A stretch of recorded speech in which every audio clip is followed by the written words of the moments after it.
What Happened in France to Candide and Martin.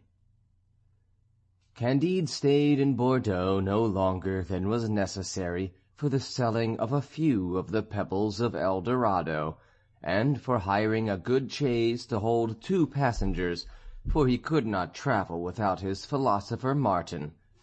He was only vexed at parting with his sheep, which he left to the Bordeaux Academy of Sciences, who set as a subject for that year's prize to find why the sheep's wool was red, and the prize was awarded to a learned man of the north, who demonstrated by A plus B minus C divided by Z that the sheep must be red and die of the rot. Meanwhile, all the travellers whom Candide met in the inns along his route said to him, "We go to Paris." This general eagerness at length gave him, too, a desire to see this capital, and it was not so very great a detour from the road to Venice. He entered Paris by the suburb of Saint-Marceau, and fancied that he was in the dirtiest village of Westphalia. Scarcely was Candide arrived at his inn than he found himself attacked by a slight illness caused by fatigue, and as he had a very large diamond on his finger, and the people of the inn had taken notice of a prodigiously heavy box among his baggage, there were 2 physicians to attend him, though he had never sent for them, and 2 devotees who warmed his broths. "I remember," Martin said, "also to have been sick at Paris in my first voyage. I was very poor, thus I had neither friends, devotees, nor doctors, and I recovered." However, what with physic and bleeding, Candide's illness became serious. A parson of the neighbourhood came with great meekness to ask for a bill for the other world payable to the bearer. Candide would do nothing for him, but the devotees assured him it was the new fashion. He answered that he was not a man of fashion. Martin wished to throw the priest out of the window. The priest swore that they would not bury Candide. Martin swore that he would bury the priest if he continued to be troublesome. The quarrel grew heated. Martin took him by the shoulders and roughly turned him out of doors, which occasioned great scandal and a lawsuit. Candide got well again, and during his convalescence he had very good company to sup with him. They played high. Candide wondered why it was that the ace never came to him, but Martin was not at all astonished. Among those who did him the honours of the town was a little abbé of Périgord, one of those busybodies who are ever alert, officious, forward, fawning, and complacent, who watch for strangers in their passage through the capital, tell them the scandalous history of the town, and offer pleasure at all prices. He first took Candide and Martin to La Comédie, where they played a new tragedy. Candide happened to be seated near some of the fashionable wits. This did not prevent his shedding tears at the well-acted scenes. One of these critics at his side said to him between the acts, "Your tears are misplaced. That is a shocking actress. The actor who plays with her is yet worse, and the play is still worse than the actors. The author does not know a word of Arabic, yet the scene is in Arabia. Moreover, he is a man that does not believe in innate ideas, and I will bring you tomorrow 20 pamphlets written against him." "How many dramas have you in France, sir?" said Candide to the abbé. 5 or 6,000. "What a number!" said Candide. "How many are good?" 15 or 16, replied the other. "What a number!" said Martin. Candide was very pleased with an actress who played Queen Elizabeth in a somewhat insipid tragedy sometimes acted. "That actress," said he to Martin, "pleases me much. She has a likeness to Miss Cunegonde. I should be very glad to wait upon her." The Perigordian abbe offered to introduce him. Candide, brought up in Germany, asked what was the etiquette, and how they treated queens of England in France. "It is necessary to make distinctions," said the abbe. "In the provinces one takes them to the inn. In Paris one respects them when they are beautiful, and throws them on the highway when they are dead." "Queens on the highway?" said Candide. "Yes, truly," said Martin. "the abbe is right. I was in Paris when Miss Monime passed, as the saying is, from this life to the other. She was refused what people call the honours of sepulture. That is to say, of rotting with all the beggars of the neighbourhood in an ugly cemetery. She was interred all alone by her company at the corner of the Rue de Bourgogne, which ought to trouble her much, for she thought nobly." "That was very uncivil," said Candide. "What would you have?" said Martin. "These people are made thus. Imagine all contradictions, all possible incompatibilities. You will find them in the government, in the law courts, in the churches, in the public shows of this droll nation." "It is true that they always laugh in Paris?" said Candide. "Yes," said the abbe, "but it means nothing, for they complain of everything with great fits of laughter. They even do the most detestable things while laughing." "Who," said Candide, "is that great pig who spoke so ill of the piece at which I wept, and of the actors who gave me so much pleasure?" "He is a bad character," answered the abbe, "who gains his livelihood by saying evil of all plays and of all books. He hates whatever succeeds, as the eunuchs hate those who enjoy. He is one of the serpents of literature, who nourish themselves on dirt and spite. He is a folliculaire." "What is a folliculaire?" said Candide. "It is," said the abbe, "a pamphleteer, a fréron."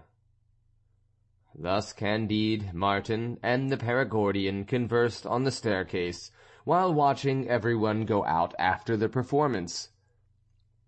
"Although I am eager to see Cunegonde again," said Candide, "I should like to sup with Miss Clairon, for she appears to me admirable." The abbe was not the man to approach Miss Clairon, who saw only good company. "She is engaged for this evening," he said, "but I shall have the honour to take you to the house of a lady of quality, and there you will know Paris as if you have lived in it for years." Candide, who was naturally curious, let himself be taken to this lady's house, at the end of the Faubourg Saint-Honoré. The company was occupied in playing faro.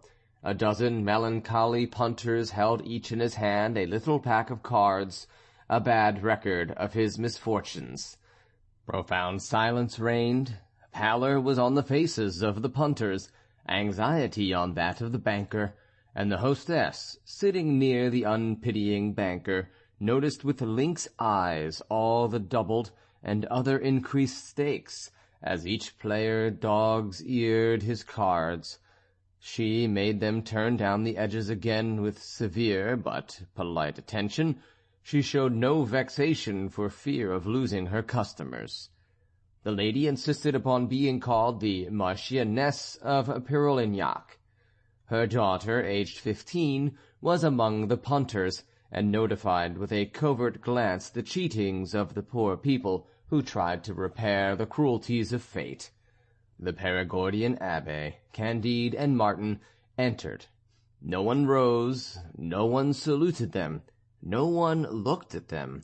All were profoundly occupied with their cards. "The Baroness of Thunder-ten-Tronckh was more polite," said Candide. However, the Abbé whispered to the Marchioness, who half rose, honoured Candide with a gracious smile, and Martin with a condescending nod. She gave a seat and a pack of cards to Candide, who lost 50,000 francs in 2 deals, after which they supped very gaily, and everyone was astonished that Candide was not moved by his loss. The servants said among themselves in the language of servants, "Some English lord is here this evening." The supper passed at first, like most Parisian suppers, in silence, followed by a noise of words which could not be distinguished, then with pleasantries of which most were insipid, with false news, with bad reasoning, a little politics, and much evil-speaking. They also discussed new books. "Have you seen," said the Perigordian Abbé, "the romance of Sieur Gauchat, Doctor of Divinity?" "Yes," answered one of the guests, "but I have not been able to finish it. We have a crowd of silly writings, but altogether do not approach the impertinence of Gauchat, Doctor of Divinity. I am so satiated with the great number of detestable books with which we are inundated, that I am reduced to punting at faro." "And the Mélange of Archdeacon Tremblay, what do you say of that?" said the Abbé. "Ah," said the Marchioness of Parolignac, "the wearisome mortal! How curiously he repeats to you all that the world knows! How heavily he discusses that which is not worth the trouble of lightly remarking upon! How without wit he appropriates the wit of others! How he spoils what he steals! How he disgusts me! But he will disgust me no longer. It is enough to have read a few of the Archdeacon's pages." There was at table a wise man of taste who supported the Marchioness. They spoke afterwards of tragedies. The lady asked why there were tragedies which were sometimes played and which could not be read. The man of taste explained very well how a piece could have some interest and have almost no merit. He proved in a few words that it was not enough to introduce 1 or 2 of those situations which one finds in all romances, and which always seduce the spectator, but that it was necessary to be new without being odd, often sublime and always natural, to know the human heart, and to make it speak, to be a great poet without allowing any person in the piece to appear to be a poet, to know language perfectly, to speak it with purity, with continuous harmony, and without rhythm, ever taking anything from sense. "Whoever," added he, "does not observe all these rules can produce 1 or 2 tragedies applauded at a theatre, but he will never be counted in the ranks of good writers. There are very few good tragedies.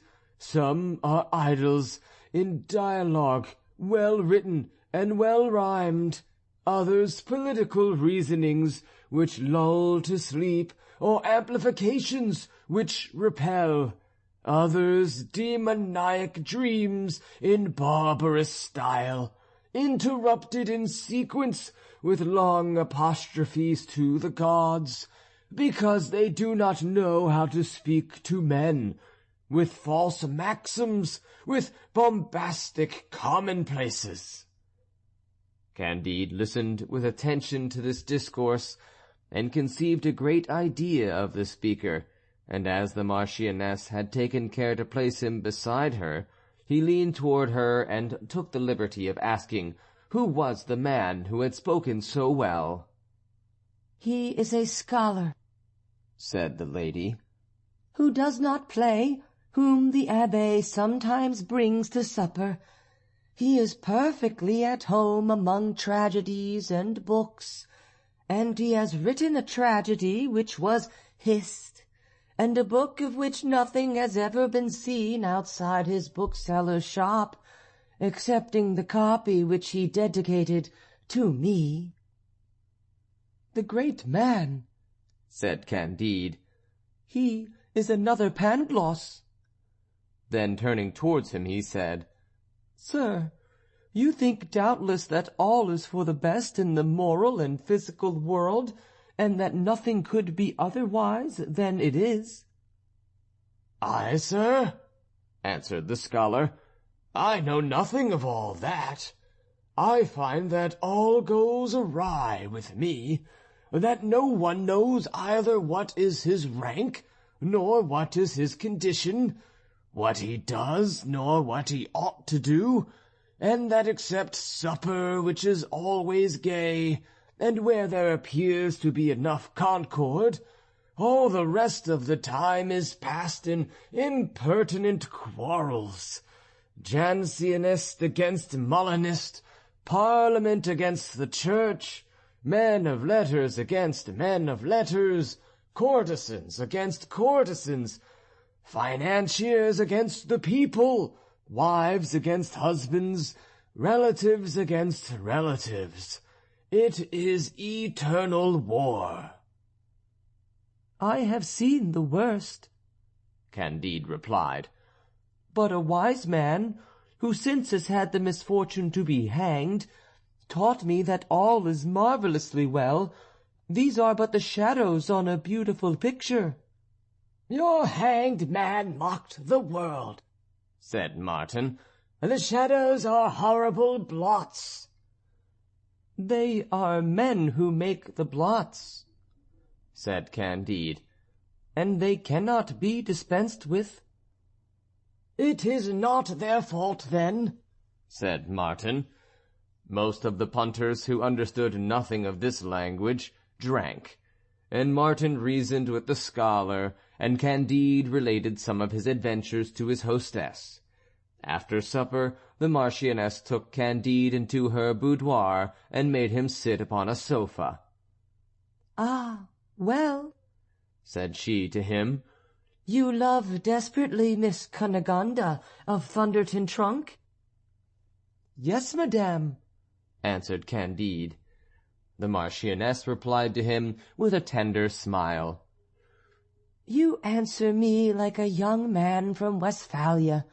A Frenchman would have said, 'It is true that I have loved Miss Cunegonde, but seeing you, madame, I think I no longer love her.'" "Alas, madame," said Candide, "I will answer you as you wish." "Your passion for her," said the Marchioness, "commenced by picking up her handkerchief. I wish that you would pick up my garter." "With all my heart," said Candide, and he picked it up. "But I wish that you would put it on," said the lady, and Candide put it on. "You see," said she, "you are a foreigner. I sometimes make my Parisian lovers languish for 15 days, but I give myself to you the first night, because one must do the honours of one's country to a young man from Westphalia." The lady, having perceived 2 enormous diamonds upon the hands of the young foreigner, praised them with such good faith that from Candide's fingers they passed to her own. Candide, returning with the Perigordian abbé, felt some remorse in having been unfaithful to Miss Cunegonde. The abbé sympathized in his trouble. He had had but a light part of the 50,000 francs lost at play, and of the value of the 2 brilliants, half given, half extorted. His design was to profit as much as he could by the advantages which the acquaintance of Candide could procure for him. He spoke much of Cunegonde, and Candide told him that he should ask forgiveness of that beautiful one for his infidelity when he should see her in Venice. The abbé redoubled his politeness and attentions, and took a tender interest in all that Candide said, in all that he did, in all that he wished to do. "Oh, so, sir, you have a rendezvous at Venice?" "Yes, Monsieur Abbé," answered Candide. "It is absolutely necessary that I go to meet Miss Cunegonde." And then the pleasure of talking of that which he loved induced him to relate, according to his custom, part of his adventures with the fair Westphalian.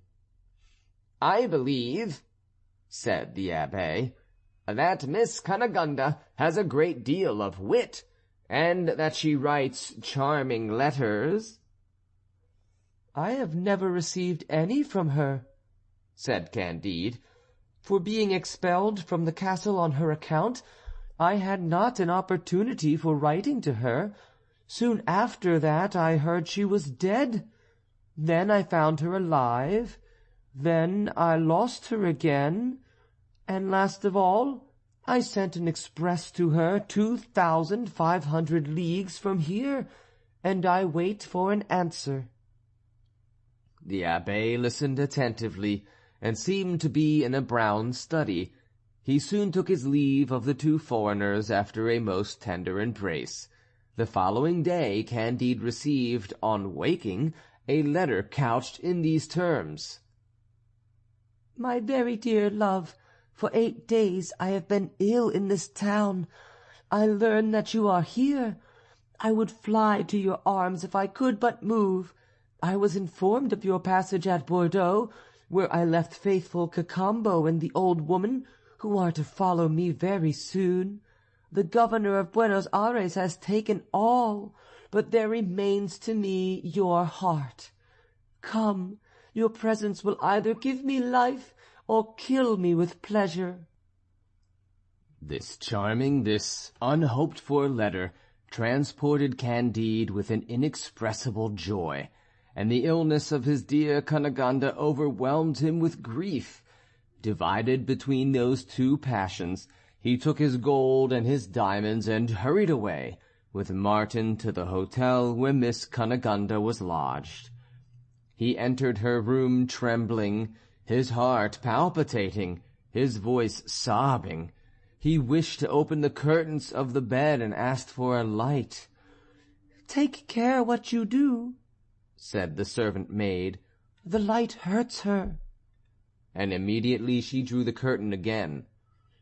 "My dear Cunegonde," said Candide, weeping, "how are you? If you cannot see me, at least speak to me." "She cannot speak," said the maid. The lady then put a plump hand out from the bed, and Candide bathed it with his tears, and afterwards filled it with diamonds, leaving a bag of gold upon the easy-chair. In the midst of these transports, in came an officer, followed by the abbé and a file of soldiers. "There," said he, "are the 2 suspected foreigners." And at the same time he ordered them to be seized and carried to prison.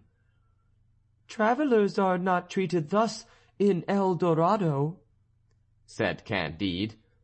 "I am more a Manichean now than ever," said Martin. "But pray, sir, where are you going to carry us?" said Candide. "To a dungeon," answered the officer.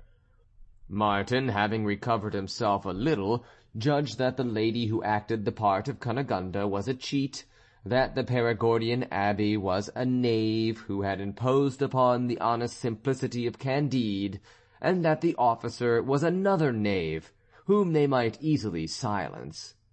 Candide, advised by Martin, and impatient to see the real Cunegonde, rather than expose himself before a court of justice, proposed to the officer to give him 3 small diamonds, each worth about 3,000 pistoles. "Ah, sir," said the man with the ivory baton, Had you committed all the imaginable crimes, you would be to me the most honest man in the world. 3 diamonds, each worth 3,000 pistoles. Sir, instead of carrying you to jail, I would lose my life to serve you. There are orders for arresting all foreigners, but leave it to me. I have a brother in Dieppe in Normandy. I'll conduct you thither, and if you have a diamond to give him, he'll take as much care of you as I would." "And why," said Candide, "should all foreigners be arrested?" "It is," the Perigordian Abbé then made answer, "because a poor beggar of the country of Atrébatie heard some foolish things said. This induced him to commit a parricide, not such as that of 1610 in the month of May, but such as that of 1594 in the month of December, and such as others which have been committed in other years and other months by other poor devils who had heard nonsense spoken." The officer then explained what the abbé meant. "Ah, the monsters!" cried Candide. "What horrors among a people who dance and sing! Is there no way of getting quickly out of this country where monkeys provoke tigers? I have seen no bears in my country, but men I have beheld nowhere except in El Dorado. In the name of God, sir, conduct me to Venice, where I am to await Miss Cunegonde." "I can conduct you no further than Lower Normandy," said the officer. Immediately he ordered the irons to be struck off, acknowledged himself mistaken, sent away his men, set out with Candide and Martin for Dieppe, and left them in the care of his brother. There was then a small Dutch ship in the harbour, the Norman, who by the virtue of 3 more diamonds had become the most subservient of men, put Candide and his attendants on board a vessel that was just ready to set sail for Portsmouth in England. This was not the way to Venice, but Candide thought he had made his way out of hell, and reckoned that he would soon have an opportunity for resuming his journey. End of chapter 22. Recording by John Van Stan, Savannah, Georgia.